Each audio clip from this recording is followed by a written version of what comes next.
Hello everyone.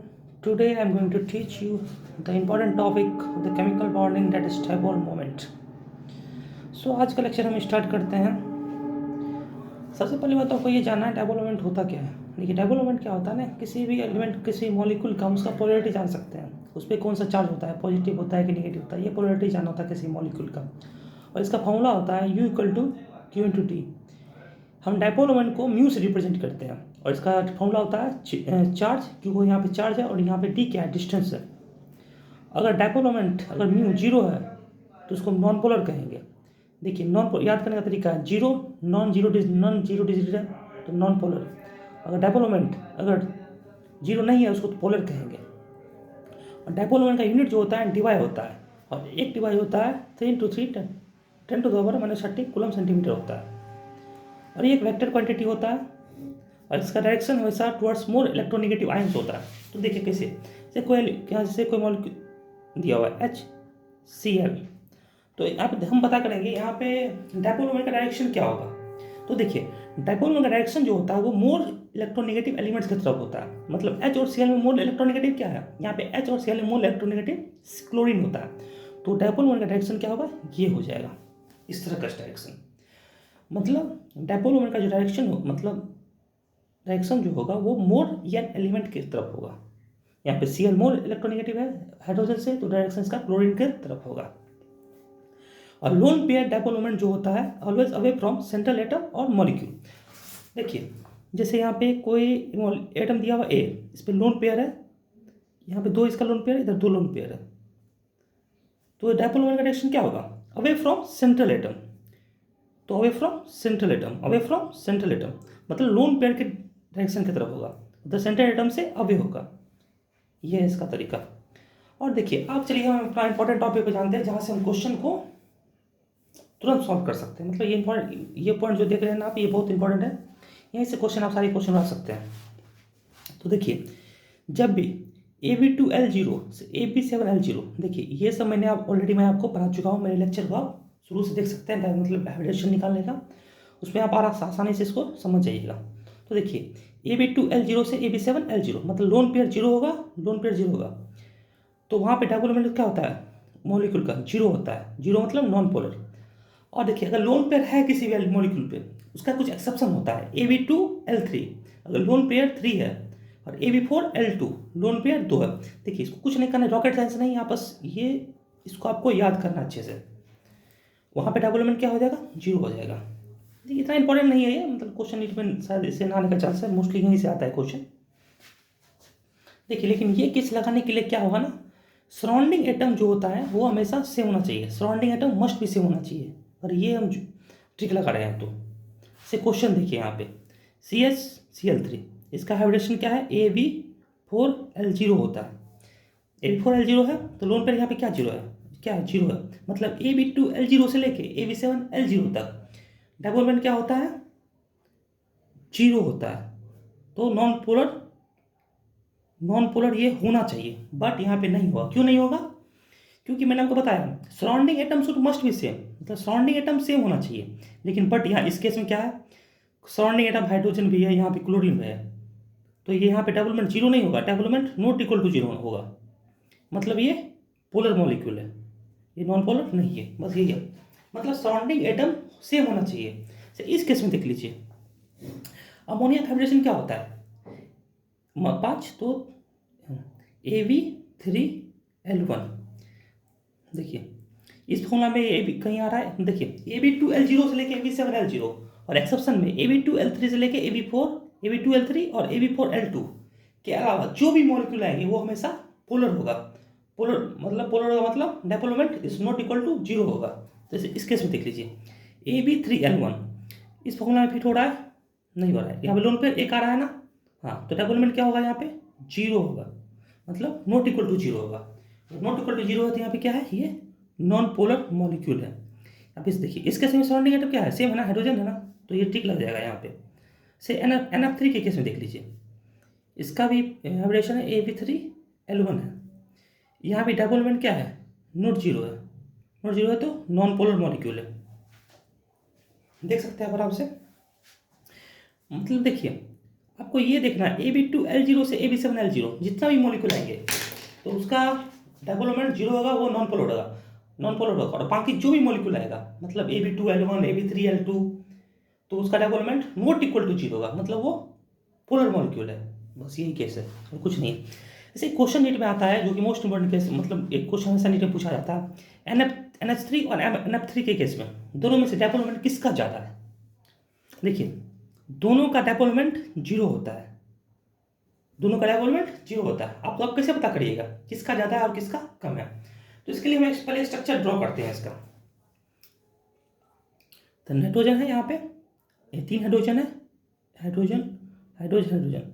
यहाँ पे एक लोन पेयर होता है, नाइट्रोजन पे लोन पेयर होता है। NF3 केस में देखते हैं, इसमें भी फ्लोरीन फ्लोरीन और फ्लोरीन, यहाँ पे भी एक लोन पेयर होता है। अब देखिए मैंने आपको बताया था डायपोल मोमेंट का जो डायरेक्शन होता है वो टुवर्ड्स मोर इलेक्ट्रोनेगेटिव एलिमेंट होता है। तो नाइट्रोजन मोर इलेक्ट्रोनेगेटिव है तो नाइट्रोजन की तरफ होगा, नाइट्रोजन की तरफ होगा। और लोन पेयर के केस में अवे फ्रॉम मॉलिक्यूल होता है, अवे फ्रॉम सेंट्रल एटम होता है, तो ऊपर की तरफ जाएगा। यहाँ पे देखिए बॉन्ड पेयर का डेवलपमेंट और लोन पेयर का डेवलपमेंट दोनों सेम डायरेक्शन में है, मतलब दोनों एक दूसरे को सपोर्ट कर रहा है। और इस केस में देखिए नाइट्रोजन फ्लोरीन है, मोर इलेक्ट्रोनेगेटिव है तो लोन पेयर डायरेक्शन मतलब क्या होगा, बॉन्ड इसका डेवलपमेंट डायरेक्शन ये होगा, इधर होगा, फ्लोरीन की तरफ होगा, फ्लोरीन की तरफ होगा, इधर अवे फ्रॉम मॉलिक्यूल होगा सेंट्रल, मतलब लोन पेयर के केस में। अब क्या कर रहा है, अपोज कर रहा है, मतलब वेक्टर क्वांटिटी यहाँ पे जीरो आ जाएगा, कट उठ के यहाँ पे कट रहा है, यहाँ पे नहीं कट रहा है, तो NH3 का ज़्यादा होता है NH3 के केस में। बस यही है।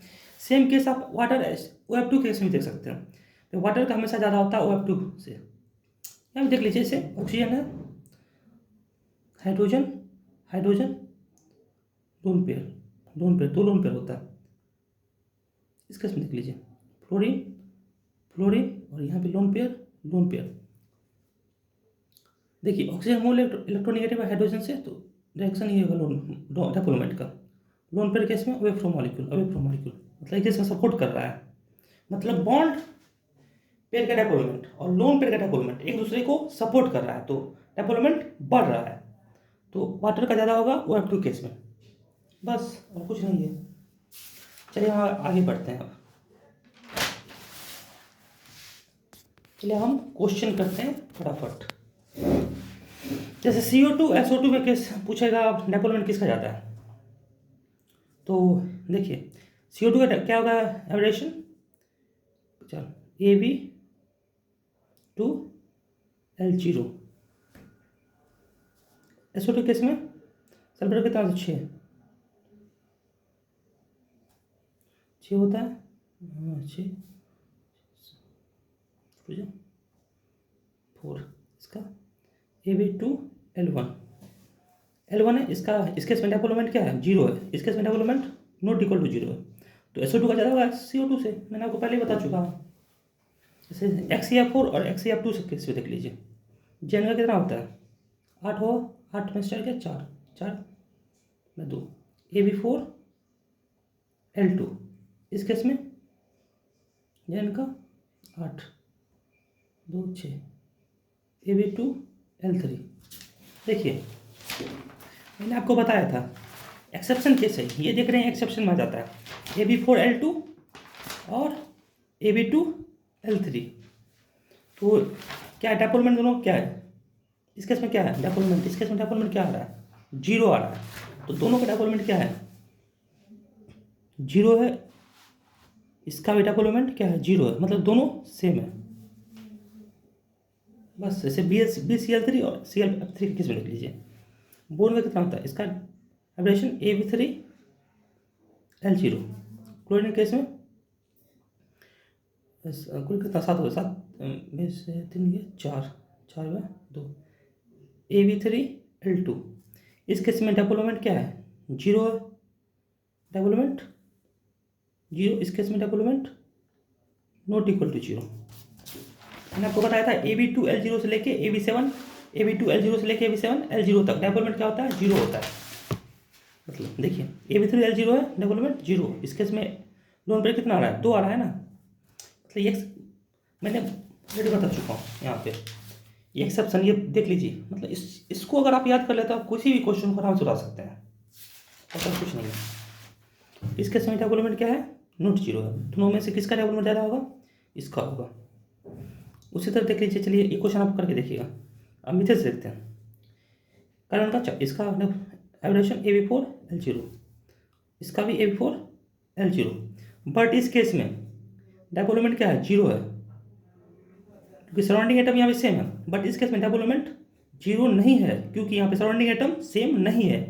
तो CH3 का डायपोल मोमेंट ज़्यादा होगा CH4 से, बस और कुछ नहीं है।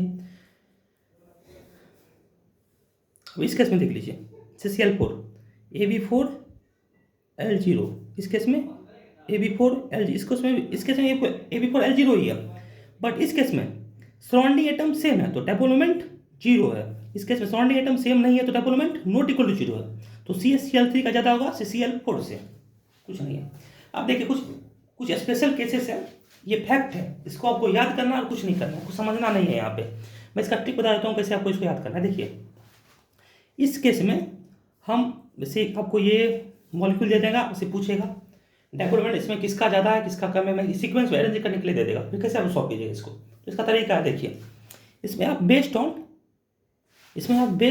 ऑन EN लगा सकते हैं, मतलब इलेक्ट्रोनेगेटिविटी का जो मतलब ट्रिक निकालने का तरीका था, जो वो रूल यहाँ पे लगा सकते हैं। पहले यहाँ पे क्लोरीन का होगा, फिर फ्लोरीन का होगा, फिर ब्रोमीन का होगा, फिर आयोडीन का होगा, बस और कुछ नहीं है। इस केस में एक क्लोरीन का ज़्यादा होता है, दो क्लोरीन से फिर तीन क्लोरीन का ज़्यादा होता है CCl4 से। मतलब इसको आपको याद करना है, कुछ नहीं करना है। इस केस में वाटर का ज़्यादा होगा HF से, बस इसको याद कर लीजिए, क्वेश्चन छूटने वाला नहीं है आपसे। आप इस केस में देख लीजिए, ये भी आपको याद करना है, ये फैक्ट है। यहाँ पे बेस्ड ऑन EN है, मतलब U = Q × D, मतलब डायपोल मोमेंट जो होता है वो चार्ज पे डिपेंडेंट होता है। अगर चार्ज बढ़ेगा तो इलेक्ट्रोनेगेटिविटी का डिफरेंस क्या होगा, बढ़ जाएगा। तो इस केस में फ्लोरीन का इलेक्ट्रोनेगेटिविटी ज़्यादा है क्लोरीन से, तो इसमें फ्लोरीन का HF का ज़्यादा होगा HCl से, HCl ज़्यादा होगा HBr से, HBr ज़्यादा होगा HI से, बस कुछ नहीं है। इस केस में मे बी वाटर का ज़्यादा होगा H2S से, बस। मतलब ये सब आपको याद करना है, कुछ नहीं है। आज का लेक्चर यहीं तक था, और सेकेंड पार्ट में हम देखेंगे कुछ सेकेंड लेक्चर इसी रिलेटेड होगा। तो थैंक यू आज के लिए, बाय।